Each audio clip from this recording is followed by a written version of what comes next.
Alright, ladies. I'm here on the channel, and I'm here to talk about my first game of the day here for college football. Two more games tonight with the Kentucky game, obviously.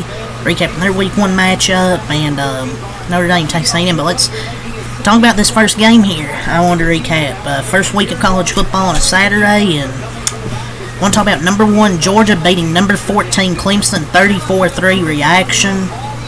Man, Clemson's offense, it looked awful, ladies and gentlemen.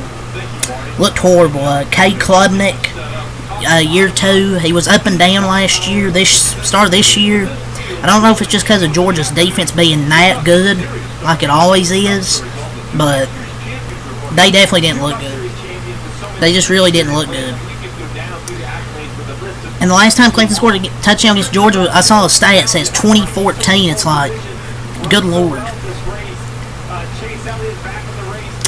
But since the transfer portal, I'm trying to talk about this. Then I'll talk about Georgia. I'm going all over the place here, but Clemson really needs to go to the transfer portal. Dabo Swinney, he just refuses to go to the transfer portal, and it's just not helping him. But since the transfer portal opened in 2018, Clemson has had 0 starts from incoming transfers. Adapt or die is what I'm saying for Dabo Swinney. He is choosing to die on this hill, and it won't end for him. It doesn't make sense for a team like Clemson not to utilize the transfer portal. It just seems like stubbornness on Dabo Swinney's part. To me, it's just the Dabo era is over. You just got to face it. Dude just can't adjust. Either that, or he's just stubborn and won't go to the transfer portal.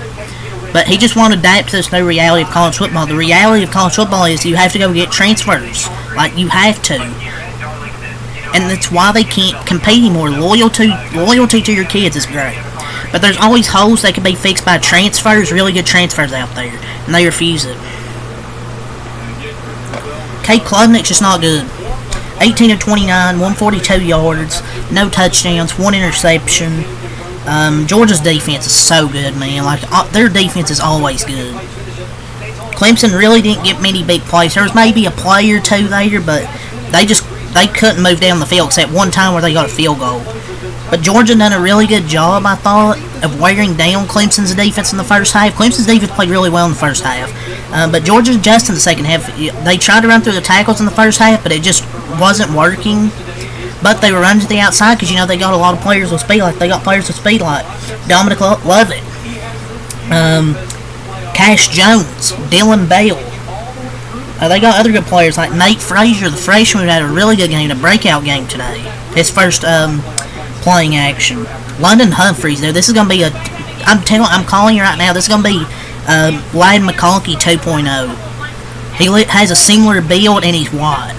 So, that dude's fast, too. Like, they just have so much good depth, man.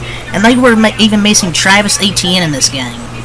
But their running back room's insane, man. Like, they have a great quarterback in Carson Beck. He struggled to start, but in the second half, he really got rolling, and some great play calls, I thought, from Georgia as well. Really great offense from Georgia. Just the play calls and the execution. It's such a good running back room, man. With Cash Jones, Travis Etienne, Nate Frazier. They got some good receivers as well with Arian Smith, Dominic Lovett, Dylan Bell, Colby Young. Like, they just have so much depth offensively. And they outscored Clemson 28-3 in the second half. That's just how good the offense was. And just freaking demolished. And Clemson failed to score a touchdown for only the 4th time in Dabo's career. 2 were against Georgia. Go figure. They just can't score against Georgia. And Georgia's won its last 2 games by a combined score of 97-6. You go back to the Florida State game last year. Georgia's going to be the best team in college football this year. They're going to have one of the best offenses, one of the best defenses. Georgia's going to be the best, one of the best teams all year. And Clemson fans are beginning to understand how hard it is to win football games without generational talent at quarterback, and how hard it is to hit 2 times in a row in that position.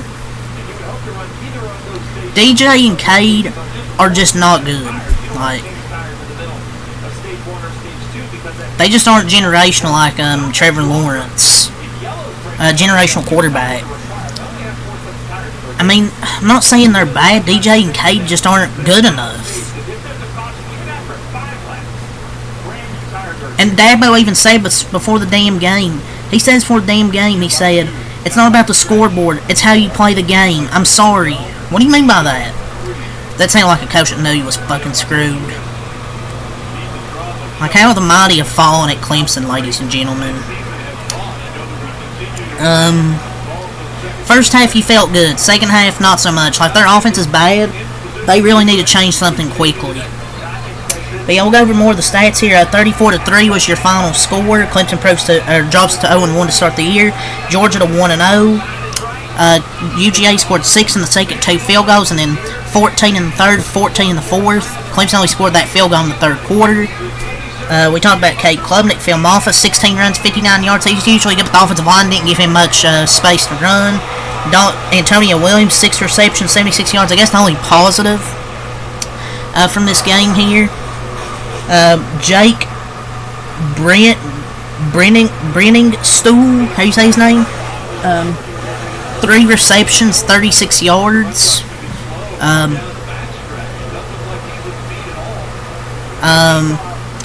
Tyler Brown, 3 receptions, 25 yards, and that's really it. Hey, their kicker got 3 points. Their punter had 302 total yards. At least their punter was good. For Georgia, Carson Beck was excellent that second half. He went 22 of 33, 278 yards, 2 touchdowns, no interceptions. Also had 3 runs for 19 yards. Travis Etienne was obviously suspended. Dominic Lovett, 3 receptions, 33 yards. Branson Robinson, 7 runs, 12 yards. They tried to get him going with a few runs, but it just didn't work. Arian Smith, 1 run, 7 yards, 5 receptions for 56 yards. Dylan Bell had 1 rush for 27 yards. Also had 4 catches, 32 yards.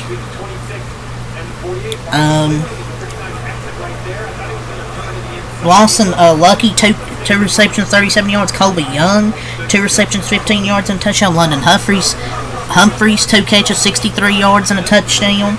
Nate Frazier, who had 11 runs for 83 yards and a touchdown. That dude was excellent today. I thought was Nate Frazier. Also had 1 catch for 24 yards. Cash Jones, 1 run, 15 yards for a touchdown. 2 catches for 14 yards. That's your final stats here. Yeah, I guess final thoughts here. Clemson, their offense still looks bad like it did last year. Georgia, they're going to be probably the top team in college football this year. They got a really good depth, a good quarterback, good depth pieces at running back, just a lot of speed. Their receivers are really good as well. I just like how this Georgia team plays. They've looked excellent. And they freaking punished them in the second half and pretty much showed you they're the best team. Clemson's offensive approach just continues to bewilder. Their inability to throw downfield with any consistency is just awful. There were no adjustments on either side of the ball by Clemson in the second half. They just didn't make any adjustments. Like, they just can't throw the ball down the field. Yeah, 40 straight regular season wins, man. For Georgia, they're so freaking good. Kirby Smart, Georgia, them Georgia boys are just a bit different. 40 freaking wins in a row. Yeah, that's really all I gotta say for this game, so yeah, leave a like, comment, subscribe for more. Until next time, Malcolm Light. Peace, and I'll see you guys for the Kentucky recap tonight, and also Texas A&M and Notre Dame. So leave a like, peace.